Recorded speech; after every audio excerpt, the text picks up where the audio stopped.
안녕하세요. 반갑습니다. 여러분들 어떠신가요? 장애인들에게 시행되고 있는 소득 보장이 우리나라에 과연 있을까? 궁금하지 않으신가요? 많은 사람들이 우리나라에 장애인 소득을 보장하기 위한 다양한 정책과 제도가 있을 것이다 라고 생각하는데 과연 그럴까요? 이 시간에는 장애인의 부족한 소득과 또 장애인으로 인해서 추가로 지출되는 그 비용을 보전하기 위해서 국가에서 제도적으로 실시하고 있는 장애인 소득보장 정책이 과연 있는지 살펴보도록 하겠습니다. 궁금하신가요? 그럼 같이 한번 살펴보도록 하겠습니다. 장애인의 소득보장이 있는지 우리 한번 같이 살펴보도록 하겠습니다. 그리고 살펴보다 보면 장애인 연금과 장애 수당, 장애 아동 수당이 있다라는 것을 우리가 확인할 수가 있는데요. 과연 이 내용들은 어떠한 내용을 담고 있을까요? 장애인 연금은 무엇이고 장애인 수당은 누가 받을 수 있으며 장애 아동 수당은 얼마나 받을 수 있을까? 이러한 다양한 내용들을 이번 시간에 담아봤습니다. 복지인 연구소 채널 구독하기 꼭 함께 해주시고요. 여러분들 축하해 주십시오. 와! 오늘 아니면 내일 구독자 300명을 돌파합니다. 이제 300명을 돌파하면 여러분들의 응원에 힘입어서 400명, 500명, 1000명, 목표 1000명 달성이 바로 코앞이라는 것. 300명밖에 안 되는데 어떻게 1000명이 코앞? 그럼요. 우리가 정말 힘든 그 고지를 넘었잖아요. 그러면 앞으로는 달려갈 일만 남았거든요. 여러분들 감사합니다. 화이팅! 네, 살펴보도록 하겠습니다. 여러분들 오늘은요, 여러분들이 개념 속에 좀 난해하고 혼동되어지는 그런 내용들을 중심으로 좀 설명을 해 드리려고 합니다. 먼저 살펴볼까요? 일반적으로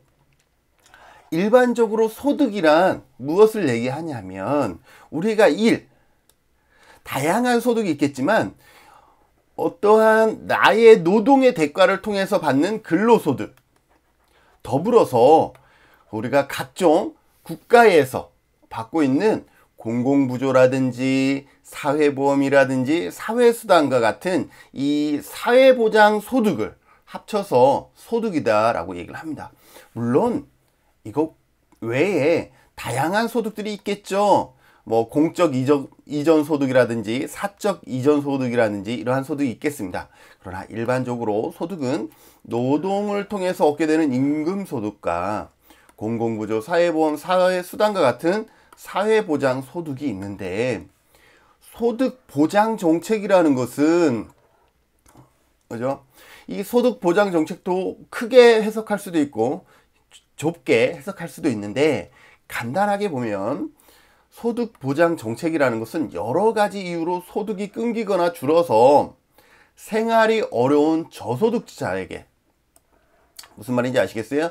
그냥 일반인들에게 지원해주는 그런 의미보다는 생활이 어려운 저소득자에게 지급하는 어떤 공공부조와 그리고 갑작스러운 실직, 사망, 사고 등의 위험으로부터 각출의 방식으로 일정한 급부를 행하는 사회보험. 이도저도 아니야. 그냥 인구사회학적 조건만 되면 돼. 65세 이상이면 모두 다 받을 수 있고 만 7세 이하면 모두 다 받을 수 있는 그러한 종류라면 인구 사회학적 특성에 따라 일괄 지급되는 사회수당 등이 있다라는 거죠. 즉 근로자의 근로소득 및 자산으로 인간다운 생활을 하기 어렵거나 일반적으로 요구되어지는 경비의 지원을 위해 실시되는 국가 차원에서의 지원을 의미합니다. 그래서 스스로 근로소득이나 기존에 가지고 있는 자산으로는 인간다운 생활을 하기 어려운 경우에 일반적으로 요구되어지는 어떤 경비의 지원을 위해서 실시되는 국가 차원에서의 지원이다 라고 보시면 될 것 같아요.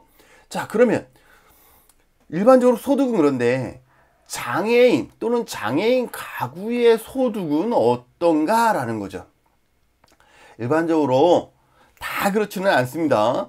그러나 장애인 또는 장애인 가구가 일반적으로 사회적으로 고용률과 근로소득이 모두 낮습니다. 고용률이 낮고 고용이 되더라도 근로소득이 낮아요. 이거는 우리가 앞전 시간에 데이터를 통해서 확인한 바 있었죠. 혹시 궁금하시면 앞 강의를 참고해 주시면 좋을 것 같습니다. 더불어서 근로소득만 적은 것이 아니라 얼마를 벌어들였든 간에 장애로 인해서 추가로 발생하는 비용이 있다라는 거예요. 예를 들어서 이런 거죠. 저는 병원에 갈 때 버스를 타고 갈 수도 있어요. 그런데 거동이 불편한 분은 버스를 탈 수가 없기 때문에 택시 이상의 교통수단을 이용해야 돼요.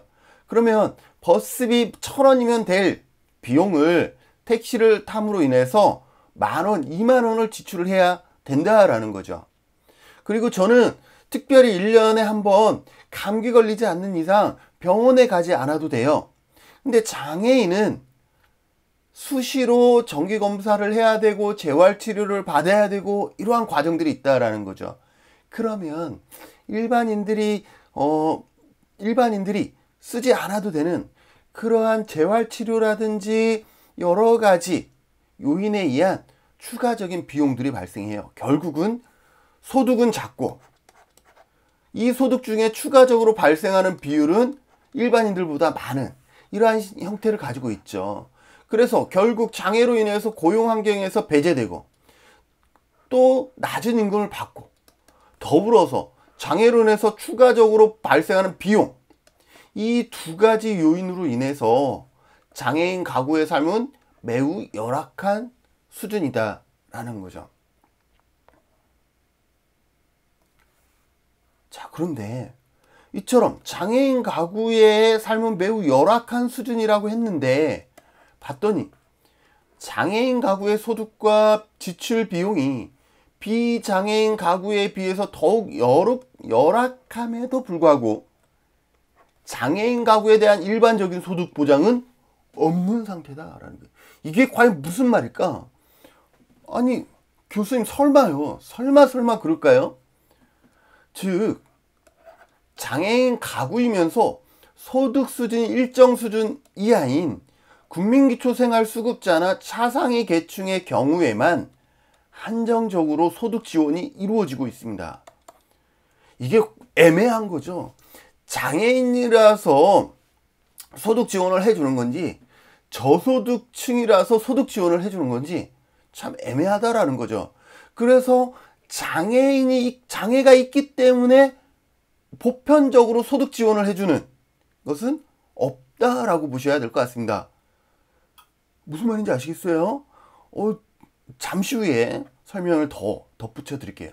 자, 실제로요, 장애인의 소득 보장 현황, 소득 현황을 보면 2017년 장애인 실태조사에 의하면 장애인이 국가 및 사회에 우선적으로 요구하는 사항이 여러분들 의료보장일 것 같죠? 아니야, 아니에요. 뭐예요? 소득보장이다 라는 거예요. 의료보장보다 더 앞서는 게 소득보장이에요. 여러분들, 우리가 장애가 여러 가지 원인으로 인해서 장애를 입게 되면 가장 먼저 필요한 것은 의료재활이라고 했잖아요. 그 의료재활 시기에는 의료보장이 가장 중요할 수도 있어요. 그러나 그 시간이 지나면 의료적인 재활로는 한계가 있어요. 그래서 많은 분들이 치료라든지 재활에서 점점 멀어지기 시작하죠. 근데 치료에서 멀어진다고 지출의 규모가 줄어드는 건 아니거든요. 왜? 문화, 여가, 교육 이러한 다양한 분야에 참여하려 그러면 일정 소득이 있어야 되는데 그게 더 중요하다라는 거예요. 소득 보장이 되었을 때 문화도 참여할 수 있고 교육도 참여할 수가 있고 각종 사회활동에 참여함으로 인해서 더불어서 사회통합을 이룰 수 있는데 일단 뭐가 안 돼? 소득 보장이 안 되기 때문에 나머지 게 전부 다 안 된다라는 거죠. 2014년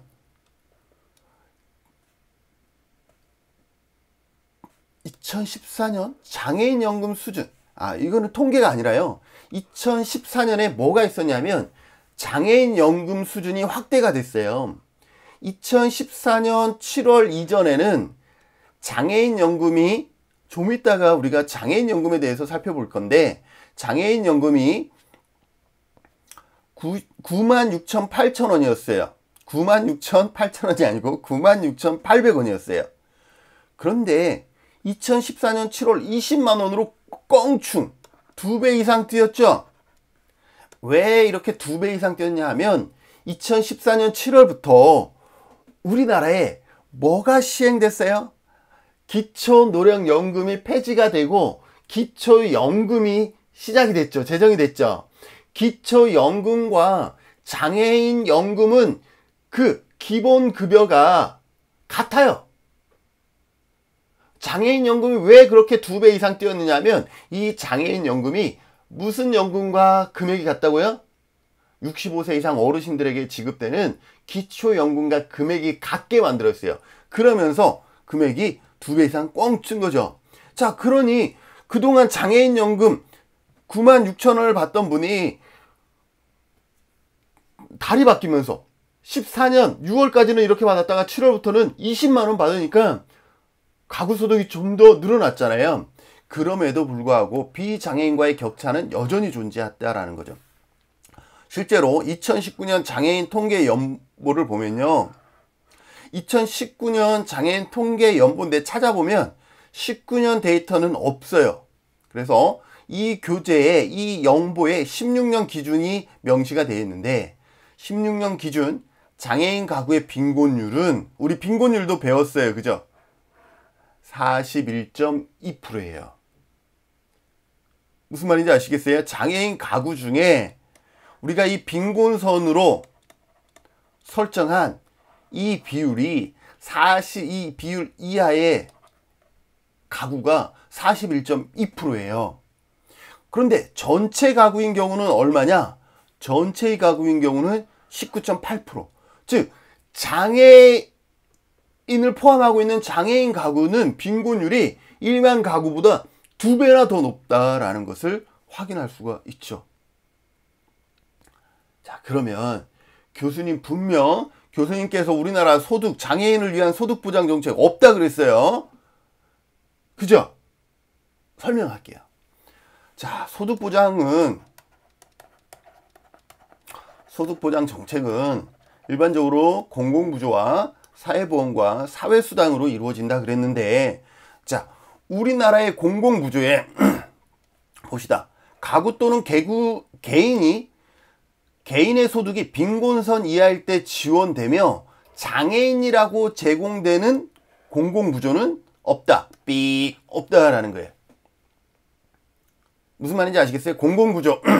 공공부조면 어떤 거예요? 국민기초생활국기법에 의한 수급자, 의료급여, 긴급생계비 지원, 그 다음에 기초연금, 장애인연금, 이런 게 있어요.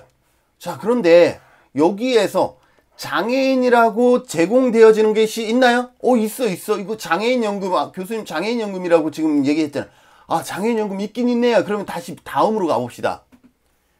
그런데 장애인연금조차도 조건이 있어. 중증 장애인이면서, 그러니까 장애인연금 경증 장애인 일단 안 돼요. 그리고 일정 소득 이하일 때만 대상이 돼요. 그러니 장애인 가구의 소득 보장이 아니라 장애인이면서 저소득의 조건을 갖췄을 때만 뭐가 되는 거예요? 공공부조의 혜택을 볼 수 있는 거예요. 장애인연금을 받을 수 있는 거예요. 그럼 기다리다 장애인 가구가 어디에 빠졌을 때만, 빈곤선 이하로 낮아졌을 때만 지원해 주겠다라는 거예요. 그럼 장애인의 삶에, 우리 일반적인 가구의 소득 규모는 일반 가구, 장애 가구. 일반 가구의 소득 기준은 이 정도예요. 여기에서 플러스 마이너스 이러한 분포를 보여요. 근데 장애인 가구는 일반적으로 뭐가 없어요. 소득이 자꾸 추가로 비용이 발생하잖아요. 그럼 여기 이렇게 소득 구조가 돼요. 평균 이렇게 될 거예요. 그죠? 그런데 빈곤선이 여기라고 쳐요. 빈곤선. 이분들이 이 밑으로 내려올 때까지 한참 걸리겠죠. 그런데 이분들은 이 정도밖에 안 걸려요. 그런데 이 전체의 집단에 대한 고려나 배려를 하지 않는 거죠. 왜? 이 정도는 가져야죠. 일반 가구의 수준으로 가져야죠. 근데 우리는 아직 그 정도 수준을 고려하지 않고 있다라는 것. 자, 두 번째, 사회보험 봅시다. 사회보험에서 장애인 또는 장애인 가구를 위한 것은 없다. 우리가 사회보험으로 뭐가 있죠? 산재, 건강, 연금, 고용, 장기요양. 이 정도는 착착착착 나와야 되겠죠? 위에 이 공공구조 5가지도 사회보험 5가지도 이 정도는 기본적으로 여러분들이 아셔야 됩니다. 다만 사회보험 자체에 장애인이라고 지급되는 건 없어요. 다만 사회보험 가입자 중에 보험의 성격 안에서 장애 또는 장애를 입었을 때 지원해주는 급여의 내용이 있습니다. 자, 애매하죠. 근데 이거는 분명히 장애가 있어서 주는 게 아니에요. 예를 들어서 아이가 장애를 입었어요. 아이일 때, 어린 아이일 때. 자, 여기에서 지원되는 거 있나요? 산재 안 돼요. 그죠? 일하다가 안 됐으니까 안 돼요. 고용도 당연히 안 돼요. 국민연금도 당연히 안 돼요. 뭐 지원받는 게 없다라는 거예요. 특정한 이러한 사회보험 가입자 중에서 장애를 입었을 경우에만 주는 거죠. 자, 사회수당. 그러면 사회수당이 있느냐? 자, 우리나라에서요, 실시하고 있는 사회수당은요, 아직 아동수당밖에 없어요. 아동수당 만 7세 미만의 아이에게 지급되어지는 아동수당밖에 우리나라에는 사회수당 자체가 존재하지 않아요. 그렇기 때문에 이 아동수당은 장애인이라서 더 주고 덜 주고 하는 거 아니잖아요. 그렇기 때문에 이는 장애인 또는 장애인 가구를 지원하는 별개의 정책이 아니다라는 거예요.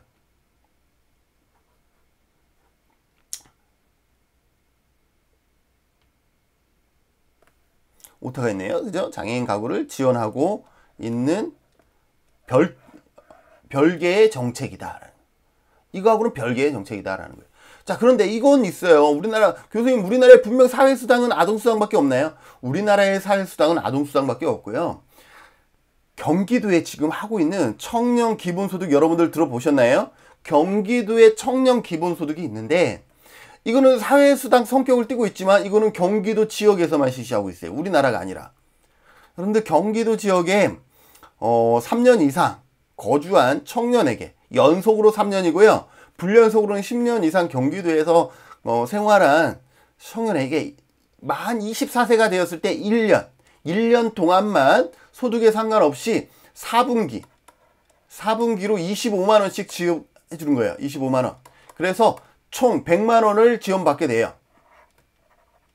평생에 한 번 만 24세가 되면 100만 원을 받는 거예요. 모든 경기도에 거주하고 있는 조건, 3년 이상 거주하고 있는 청년들에게. 자, 이거는 딱 24세가 되면, 경기도에 생활하면서 24세가 되면 자산 조사를 하지 않아요. 그러니까 다른 조사를 하지 않아. 그러니까 사회수당이 맞아. 그런데 이거는 장애인을 위한 것은 또 아니다라는 거죠. 그렇기 때문에 우리나라에서는 장애인이기 때문에 지급해주는 사회적으로 지급해주는, 국가적으로 지급해주는 소득보장 정책은 저는 없다라고 생각이 됩니다. 그럼에도 불구하고 가장 가까운 것이 뭐였죠? 아까 공공부조에서 장애인 연금이었죠. 자, 그래서 장애인 지원, 소득이라고 보기도 좀 애매한 장애인 지원 수당 제도. 이건 수당이에요, 수당. 그죠? 수당 제도를 살펴볼게요. 자, 여러분들에게 쉽게, 여러분들 정말 혼동해 하시는 분들이 있어서 쉽게 풀어줍니다. 장애인 지원 수당에는 아동이냐 성인이냐에 따라서 일단 한번 나눕니다. 띠링띠링. 그리고 성인인 경우는 중증이냐 경증이냐로 다시 나눕니다. 띠링띠링. 자, 그래서 여러분들이 이렇게 보시면 될 것 같아요. 중증 장애가 있는 성인에게는 장애인 연금이 지급되고 경증 장애가 있는 성인에게는 장애 수당이 지급이 되는데 여기에서 소득을 본다 라는 거예요. 소득을 본다. 그래서 뭐라 그러는 거예요? 공공부조라고 하는 거예요. 소득을 보기 때문에. 아동인 경우는 어떻게 되느냐? 아동인 경우는 중증이냐 경증이냐를 구분하지 않고 장애 아동 수당을 받을 수가 있습니다. 중증도 받을 수가 있고 경증도 받을 수가 있는데 뭐다? 금액이 차이가 있어요. 중증과 경증. 그래서 장애인 연금 봅시다. 장애인 연금은 성인이면서 중증이면서 일정 소득 이하. 장애 수당은 성인이면서 경증 일정 소득 이하. 원래는 장애 수당이 있었어요. 그런데 2010년에 장애인 연금이 만들어지면서 장애 수당의 중증과 경증이 전부 다 장애 아동 수당처럼 장애 수당의 형태로 받았는데 2010년에 이 중증 장애인은 뭘로 바뀌냐면 장애인 연금으로 넘어가요. 그래서 현재 경증인 경우는 과거와 똑같이 장애 수당 형태로 받는 거고 중증인 경우는 장애인 연금으로 바뀐 것이다 라고 보시면 될 것 같아요. 그러니까 장애 수당 중증과 경증이 받다가 2010년 장애인 연금이 만들어지죠. 장애인 연금이 만들어지면서 나누는 거예요.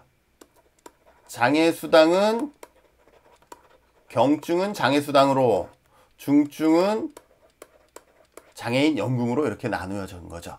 그러다가 이것이 장애인 연금이 아까 2014년 7월에 기초 금액이 20만 원으로 상향되죠. 왜?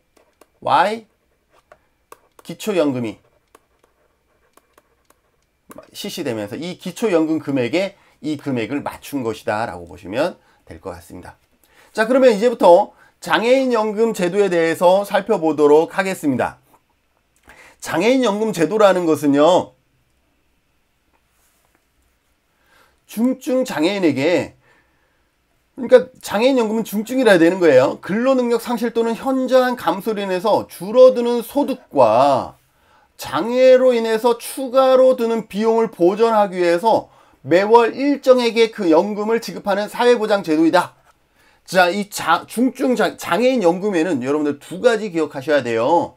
뭐가 있다? 줄어드는 소득을 보전하기 위한 기초급여. 장애로 인해서 추가로 발생하는 비용을 보전하기 위한 부가급여가 있다라는 것 기억해 두세요. 자, 목적은 뭐예요? 장애로 인해 생활이 어려운 중증 장애인의 생활 안정 지원과 복지 증진 및 사회 통합을 목적으로 하고 있다. 넘어갑시다. 이거는 장애 수당과 달리 뭐가 만들어졌다 그랬어요? 장애인 연금법에 의해서 장애인 연금법이 만들어졌죠. 그래서 장애인 연금법에 의해서 물가 상승률 등을 반영하여 매년 인상될 수 있습니다. 실제로 매년 인상되고 있고요. 원래 2020년 원래 장애인 연금 중에서 뭐만? 기초급여가 30만 원이다 라고 보시면 될 것 같습니다. 자, 여기서 기초급여를 보면 또 재밌어요. 설명 잘 들어오셔야 돼요. 근로능력의 상실 또는 현저한 감소로 인하여 줄어드는 소득을 보전하기 위해서 지급하는 급여로 만 18세 이상에서 65세 미만까지만 준다. 띠딩띠딩. 왜일까? 왜일까요? 왜? 장애인 연금은 18세 이상은 이해가 돼. 성인을 기준으로 하니까 왜 65세 미만까지만 줄까요?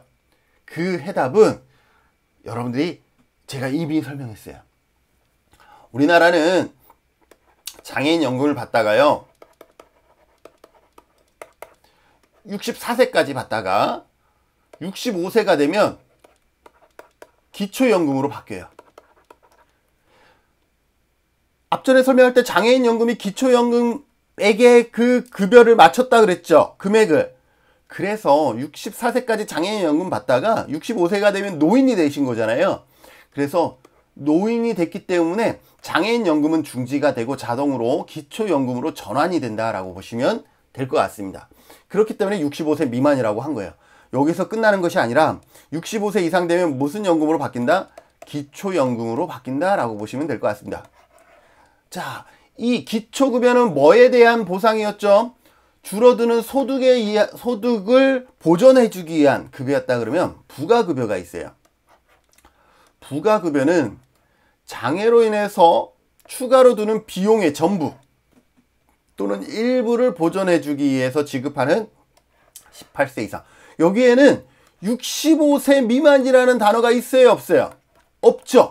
왜? 기초연금에는 부가급여의 성격의 급여가 없어요. 기초. 65세 이상 노인들에게 주는 기초연금에는 부가급여의 성격의 급여가 없어요. 그렇기 때문에 장애인이 64세까지 부가급여를 받다가 기초연금으로 전환됐을 때 기초연금에는 부가급여가 없기 때문에 금액이 확 줄어들어 버리는 거예요. 그럼 되겠어요? 안 되겠어요? 안 되죠.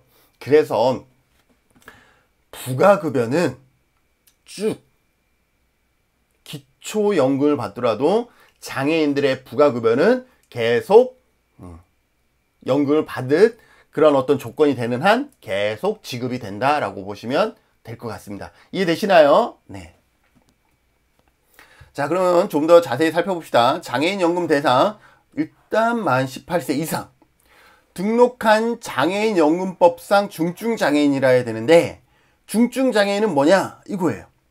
장애인 연금법 제2호에 따른 중증 장애인은 종전 기존의 등급으로 1, 2, 3등급에 해당되고요.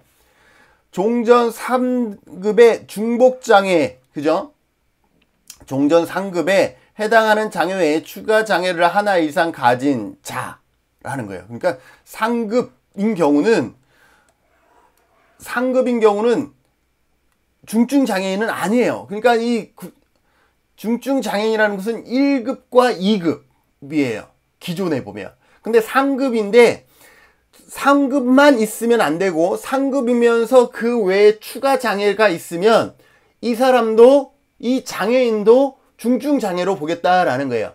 반면에 상급인데 왜 상급이 됐냐 하면 장애 4급과 장애 4급 이렇게 두 가지의 장애가 동시에 있어서 이 두 개의 장애가 동시에 있기 때문에 조인해서 장애 3급으로 인정받는 장애인이 계세요. 이러한 분은 중증 장애인에 포함되지 않아요. 합산해서 상급으로 올라오신 분은 중증 장애인에 포함되지 않는다라는 것 기억해 두시면 될 것 같습니다. 그 말이 이 말이에요. 중복 합산으로 종전 상급으로 상향 조정된 자는 제외된다. 그러니까 기본적으로 상급을 갖고 있으면서 다른 장애가 있는 경우는 중증 장애인이 되지만 4급과 4급이 있어서 이 두 개가 통합으로 상급이 된 사람은 장애인은 중증 장애인에 해당되지 않는다라고 설명할 수가 있습니다. 그리고 보건복지부 장관이 매년 결정 고시하는 금액이 있는데 이 금액 이하인 경우에 대상자가 되는데 20년 기준 단독 가구인 경우는 122만 원, 부부인 가구는 195만 2천 원 이하라야 됩니다. 그래서 이 개념을 조금 후에 설명을 해 드리도록 하겠습니다. 연령 기준은 신청일이 속한 월 당시 만 18세 이상이면 가능합니다. 아셨죠? 여기에 여러분들 과거의 법률 보면 뭐가 빠지냐면 뭐 18세에서 20세까지 뭐 학교를 다니고 있는 사람은 제외 이런 조항이 있어요.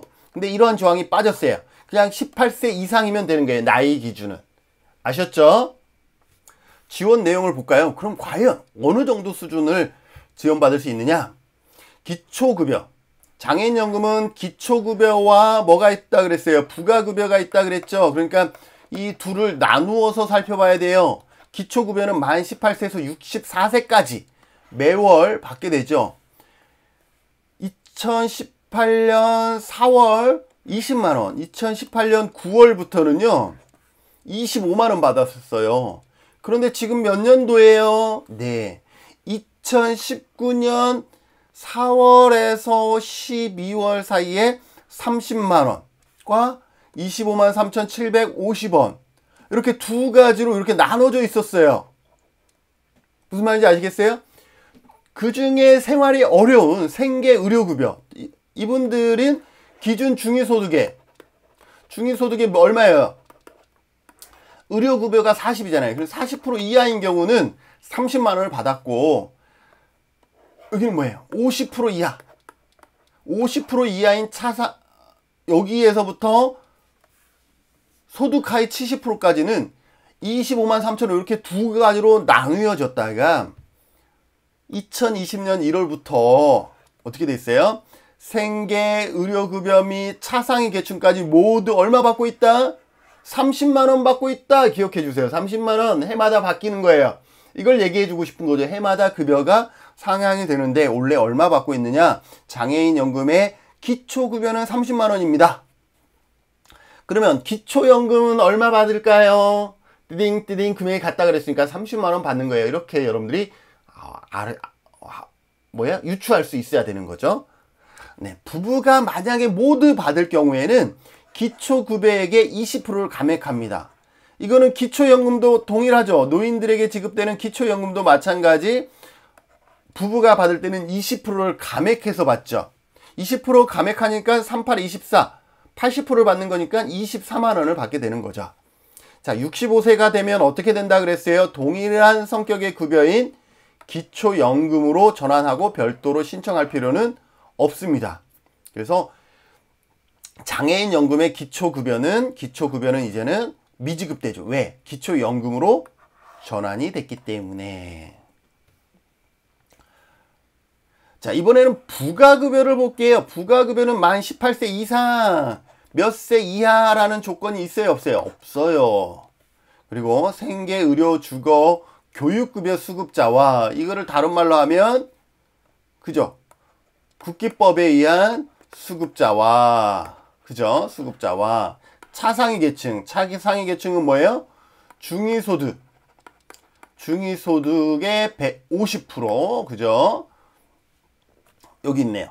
기초생활보장 수급자는 생계 또는 의료급여 수급자이고, 차상위 계층은 주거 또는 교육급여 수급자와 생계 또는 의료급여 미수급 기준 중위소득 50% 이하인 사람을 차상위 계층으로 보고 있어요. 이 법에서는. 그리고 차상위 초과도 줘요. 그게 무슨 말이에요? 이거는 뭐냐면 기준 중위소득 50% 이상인데 차상위가 50%까지잖아요.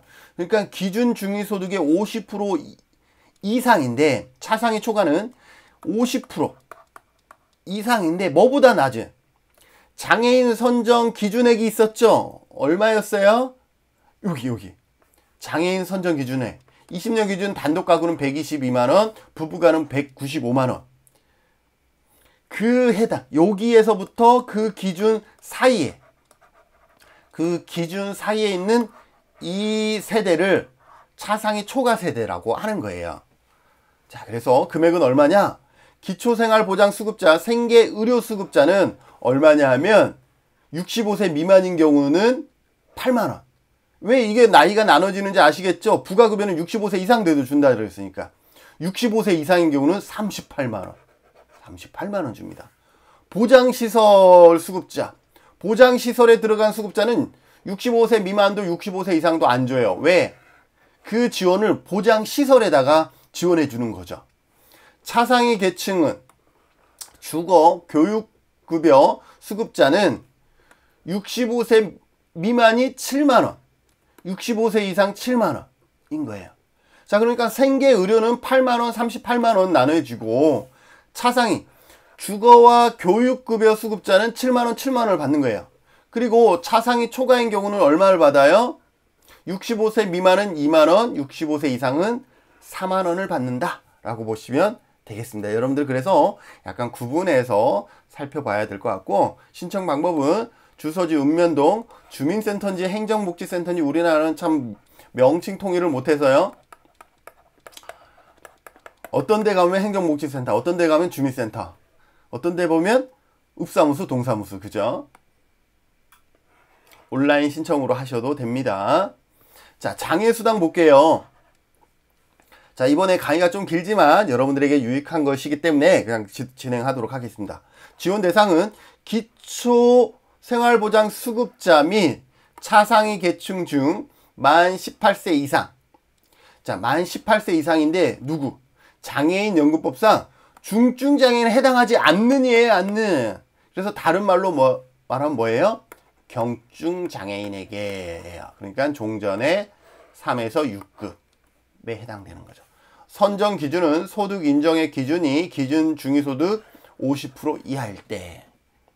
좀 앞과와 좀 다르죠. 그리고 여기에는 아직 이 조건이 있어요. 이 조건이. 장애인 연금에는 이 조건이 2020년에 사라졌어요. 그런데 장애수당은 존재한다. 남아있다라는 거예요. 그래서 장애수당을 받으려면 18세 이상인데도 불구하고 학교에 재학 중인 18세에서 20세는 제외가 됩니다. 장애인 연금은 이게 사라졌다라는 거 여러분들이 혼돈하지 마세요. 그리고 부양 의무자 기준은 반면에 적용하지 않는다라는 것 기억해 두시면 될 것 같습니다. 급여의 내용은 지원 얼마 받느냐? 생계, 의료, 주거, 교육급여 수급자 및 차상위는 매월 4만원, 보장시설에 있는 수급자는 매월 2만원에 해당한다 라고 보시면 될 것 같습니다. 신청 방법 동일합니다. 장애아동수당. 장애아동수당은 장애로 인해서 생활이 어려운 장애아동에게 보다 편안한 생활을 할 수 있도록 지원하는 것으로 장애아동이기 때문에 이번에는 만 18세 미만 등록 장애인으로 생계, 의료, 주거, 교육급여 수급자 및 차상위층을 지원한다. 이제 여러분들이 이런 용어 너무 쉬울 것 같아. 아, 생계, 의료, 주거, 교육 무슨 말인지 다 알지. 차상위층 다 알지. 이렇게 돼야 되는 거죠. 선정, 소득 인정의 기준이 기준 중위소득 50% 이하. 이거 다른 말로 하면 뭐예요? 차상위. 그죠? 차상위 이하인 경우라는 거죠. 신청월 기준으로 만 18세 미만인 경우고, 초, 중, 고등학교에서 18세 이상인데 학교에 다니는 포함하되 장애인 연금을 받는 경우는 제외된다라는 거예요. 무슨 말이냐? 장애인 연금은 이게 중복되지 않아요. 장애인 연금은 왜? 여기에 해당되더라도 중증일 때잖아요. 포함될 수 있겠네요. 그죠? 예, 중증일 때는. 왜냐하면 장애인 연금은 이 조건이 사라졌기 때문에 학교에 다니더라도 장애인 연금을 받을 수가 있거든요. 그러면 뭐예요? 장애아동수당은 못 받죠. 왜? 장애인 연금 금액이 훨씬 더 높으니까. 이해되시죠? 신청일 기준 등록 장애아동에게 지원이 된다라는 거. 중증 장애인과 경증 장애인 부양 의무자 기준을 적용하지 않는다라는 것. 중증 장애인에게는 얼마 지급하느냐? 생계 또는 의료급여 수급자. 그러니까 기준 중위소득의 40% 이하인 경우 매월 20만원. 국민기초생활보장 주거 또는 교육급여 수급자는 매월 15만원. 보장시설에서 생활하는 생계 또는 의료급여 수급자는 매월 7만원을 받습니다. 근데 이 금액은 누구? 중증이면서 장애아동인 경우. 경증인 경우 볼까요? 경증인 경우는 생계 의료급여 수급자는 매월 10만원. 주거 또는 교육급여 수급자는 매월 10만원. 동일하네요. 여기는. 보장시설에서 생활하는 생계 의료급여 수급자는 매월 2만원을 받는다라는 거. 금액이 중증과 경증의 차이가 좀 있죠. 그죠? 읍면동 주민센터에 신청하시면 되겠습니다. 어때요? 이번 시간에 조금 시간은 늘어났지만 여러분들 장애인 연금에 대해서 정말로 우리가 오해하기 쉬운 그런 내용들, 또 혼동하기 쉬운 그런 어떤 기준범위라든지 X라든지 이러한 부분들을 여러분들이 이해하셨나요? 왜 65세 이상에서는 지급이 안 되는지에 대한 부분들요. 장애수당의 어떤 조건들 여러분들이 기억하시나요? 장애아동수당도 있다라는 거. 장애아동수당에 18세에서 20세 사이 중에 장애인 연금을 받는 경우는 장애아동수당을 받을 수 없는 이유, 이러한 다양한 요인들에 대해서 여러분들이 이제 충분한 이해를 갖게 되셨나요? 여러분들 이번 시간에도 함께 해주셔서 감사하고 도움이 되셨으면 좋아요, 좋아요, 구독하기 꾹꾹 눌러주십시오. 다시 한번 구독자 300명에게 감사드립니다. 수고하셨습니다. 빠이빠이.